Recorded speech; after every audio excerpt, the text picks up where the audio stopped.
Hello and welcome to Chasing Care. I'm Gavin Chase, and today we're diving into a topic that's about as exciting as running out of tea bags. But stick with me, we're going to make it relatable and maybe even a little bit funny. We're talking about planning for later life care and why it's something that you should probably be thinking about now, not when you're frantically Googling how to retire on a budget at 2 o'clock in the morning. Let's be honest. Most of us are better at planning our next Netflix binge rather than planning for our future. I mean, I can tell you exactly what show I'm watching next. The new season of The Crown. But ask me how much I've saved for later life care, and I'll probably change the subject to how much I love a good sausage roll from Greggs. Sound familiar? And don't even get me started on how much we spend on things like fashion or pints at the pub. Who hasn't splurged on a nice new coat that looked like it belonged on the set of Peaky Blinders, only to realise that it isn't actually waterproof? Or bought a round of drinks for your mates, only to wake up the next morning wondering, why does my bank account look like it's been hit by a bus? Well, that's me, guilty as charged. But here's the thing. Whilst those little indulgences are fun, and honestly, sometimes in this weather, very important, they're also a reminder that we're really, really good at spending money in the now. The trick is to channel just a tiny little bit of that energy into the later. Because let's face it, the future is coming, whether you're ready or not.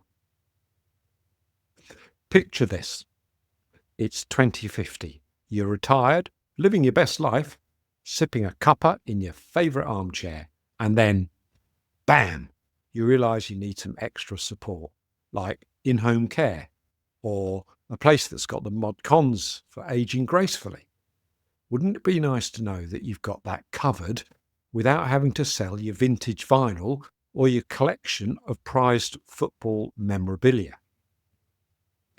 That's where planning comes in. And no, I'm not saying you need to give up your Netflix subscription or occasional splurge on a Greggs steak bake, but it's about balance.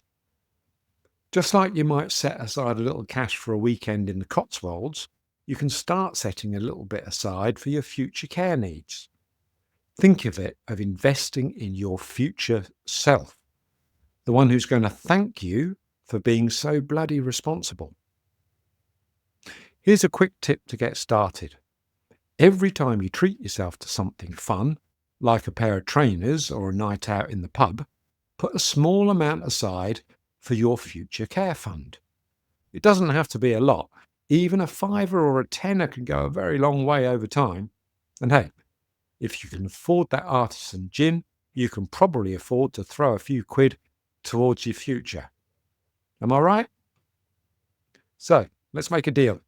Keep enjoying the things that make you happy, whether it's Netflix, fashion, or a proper Sunday roast.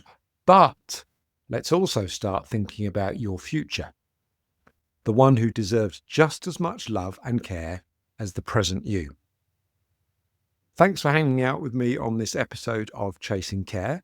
If you found this helpful, or at least mildly amusing, share it with a mate who needs a nudge and start to plan. And don't forget to subscribe too, so you never miss an episode. Until the next time, take care of yourself and your future. Cheers.